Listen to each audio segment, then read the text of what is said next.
Hello everyone. In this video, I am going to explain jump statements, break and continue of Python programming language. और यहाँ पर मैं ये jump statements, break और continue को explain करने के लिए प्रोग्राम को डेवलप करूंगा और यहाँ पर both cases में explain करने के लिए jump statements को for loop का use करने जा रहा हूँ. तो सबसे पहले for I in Python और इसके बाद यहाँ पर इस for loop में मैं एक if का use कर रहा हूँ. So if I equals to t then यहाँ पर मैं ब्रेक यूज कर रहा हूँ. सो ब्रेक और इसके बाद इफ के आउटसाइड मैं यहाँ पर फॉर लूप की बॉडी में एक स्टेटमेंट दे रहा हूँ प्रिंट आई और यहाँ पर हमारा प्रोग्राम एंड हो रहा है. अब सबसे पहले मैं यहाँ पर ब्रेक जंप स्टेटमेंट का पर्पस बता रहा हूँ कि ये कैसे फंक्शन करता है. तो जब भी कंट्रोल को या इंटरप्रेटर को ब्रेक स्टेटमेंट मिलता है तो इंटरप्रेटर एग्जीक्यूशन के लिए डायरेक्टली जिस लूप के अंदर हमने ब्रेक स्टेटमेंट का यूज किया है उसके आउटसाइड पहुंच जाता है. जैसे कि इस फॉर लूप की बॉडी में यहाँ पर मैंने ब्रेक जंप स्टेटमेंट का यूज किया है. तो जैसे ही कंट्रोल को ये ब्रेक जंप स्टेटमेंट मिलेगा तो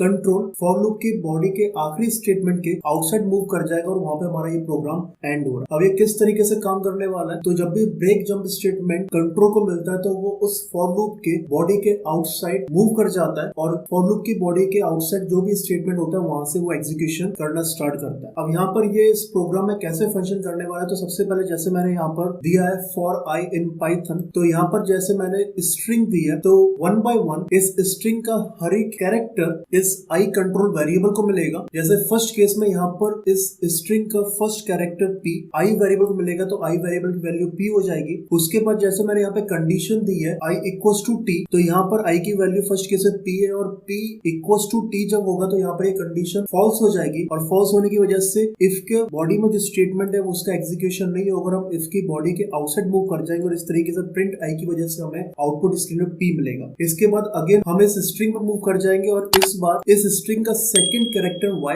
आई वेरिएबल को मिलेगा और इसके बाद अगेन कंट्रोल फॉर के बॉडी में एंटर करेगा और जैसे यहाँ पर i की वैल्यू इस बार y है और यहाँ पर हम t से इसको कंपेयर कर रहे हैं बोथ इक्वल नहीं है तो अगेन इफ की कंडीशन फॉल्स होगी और यहाँ प्रिंट i मतलब कि हमें नेक्स्ट लाइन पर y मिल जाए. इसके बाद अगेन हम फॉर लूप के स्टार्टिंग में मूव करेंगे और इस बार i वेरिएबल को ये t वैल्यू मिलेगी और i की इस तरीके से वैल्यू t हो जाएगी और यहाँ पर जैसे ही फॉर की बॉडी में एंटर करेंगे तो यहाँ पर इफ कंडीशन जो हमने दी है यहाँ पर t इक्वल्स टू t होगा और जैसे ये कंडीशन यहाँ पे ट्रू होगी तो हम इफ की बॉडी में एंटर करेंगे और इफ की बॉडी में जैसे ही कंट्रोल को ब्रेक स्टेटमेंट मिलेगा तो ये जिस लूप के अंदर भी स्टेटमेंट हमने दिया है उस लूप के आउटसाइड मूव कर जाएगा.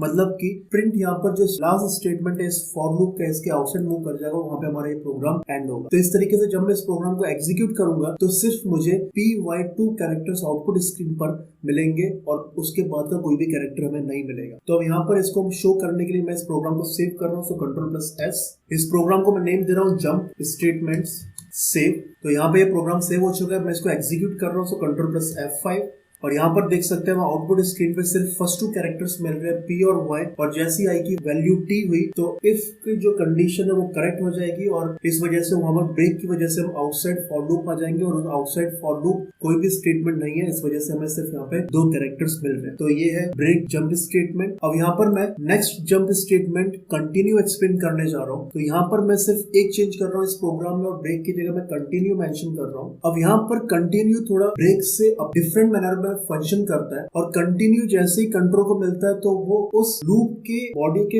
रिमेनिंग स्टेटमेंट्स को इंस्ट्रक्शन को एग्जीक्यूट करने की जगह पे डायरेक्टली लूप के जहां से इटरेशन या फिर एग्जीक्यूशन स्टार्ट होता है वहां पर मूव कर जाता है. मतलब कि इस फॉर लूप में जब भी कंट्रोल को ये कंटिन्यू कीवर्ड मिलेगा तो उसके बाद इस फॉर लूप में जो भी नेक्स्ट स्टेटमेंट है जैसे यहाँ प्रिंट आई वो एग्जीक्यूट नहीं होगा और कंटिन्यू मिलते ही डायरेक्टली कंट्रोल यहाँ पर इस पाइथन स्ट्रिंग पर मूव कर जाएगा. तो इस तरीके से कंटिन्यू काम करता है. तो जब भी कंट्रोल को कंटिन्यू कीवर्ड मिलता है तो वो डायरेक्टली जहां पर भी लूप का इटरेशन स्टार्ट होता है वहां पर मूव कर जाता है और लूप के कंटिन्यू के बाद के रिमेनिंग इंस्ट्रक्शंस को एग्जीक्यूट नहीं करता है. तो अब इस केस में प्रोग्राम कैसे काम करने वाला है. तो सबसे पहले i वेरिएबल की वैल्यू p रहेगी और जैसे हमने यहाँ पे कंडीशन दिया तो p और t दोनों इक्वल नहीं होंगे तो यहाँ पे कंटिन्यू का एग्जीक्यूशन नहीं होगा और इस वजह से हमें प्रिंट i मिलेगा. प्रिंट i मतलब सबसे पहले p यहाँ पर प्रिंट हो जाएगा. उसके बाद नेक्स्ट i वेरिएबल को y वैल्यू मिलेगी. उसके बाद अगेन ये कंडीशन फॉल्स हो जाएगी क्योंकि i में y है और दोनों y और t अनइक्वल है और प्रिंट आई की वजह से हमें यहाँ पर नेक्स्ट लाइन पर y मिल जाए. इसके बाद जैसे कंट्रोल t पर मूव करेगा तो इस बार t वैल्यू i को असाइन की जाएगी और जैसे इस बार आई वेरिएबल की वैल्यू t है तो t इक्वल टू t होगा, मतलब ये कंडीशन करेक्ट है इफ की, और इस बार कंटिन्यू एग्जीक्यूट होगा। और जैसे कंटिन्यू एग्जीक्यूट होगा तो प्रिंट आई, यहाँ पर ये स्टेटमेंट एग्जीक्यूट नहीं होने वाला है, और कंटिन्यू के एग्जीक्यूशन होते ही डायरेक्टली कंट्रोल यहाँ पर पाइथन पर मूव हो जाएगा। तो इस बार हमें t आउटपुट स्क्रीन पर नहीं मिलेगा, और इस बार जैसे कंट्रोल पाइथन में मूव करेगा तो इस बार h आई वेरिएबल को असाइन करेगा, और अगेन ये कंडीशन आई वेरिएबल की वैल्यू h होने की वजह से फॉल्स होगी, और प्रिंट आई होने की वजह से यहाँ पर हमें h मिलेगा। देन नेक्स्ट केस में i को मिलेगा यहाँ पर o, और अगेन इफ का एग्जीक्यूशन नहीं होगा और हमें नेक्स्ट लाइन पे o मिलेगा, और लास्ट में हमें इसी तरीके से n आई वेरिएबल को असाइन करने के बाद ये कंडीशन फॉल्स हो जाएगी और यहाँ पर n की प्रिंटिंग हो जाएगी। तो जब हम इस प्रोग्राम को एग्जीक्यूट करेंगे तो सिर्फ हमें पाइथन वर्ड का t कैरेक्टर नहीं मिलेगा, बाकी सारे कैरेक्टर्स मिलेंगे, क्योंकि जैसे t यहाँ पर आई वेरिएबल की वैल्यू होगी तो ये कंडीशन करेक्ट हो जाएगी। कंडीशन करेक्ट होने की वजह से यहाँ पे कंटिन्यू का एग्जीक्यूशन होगा उस केस में,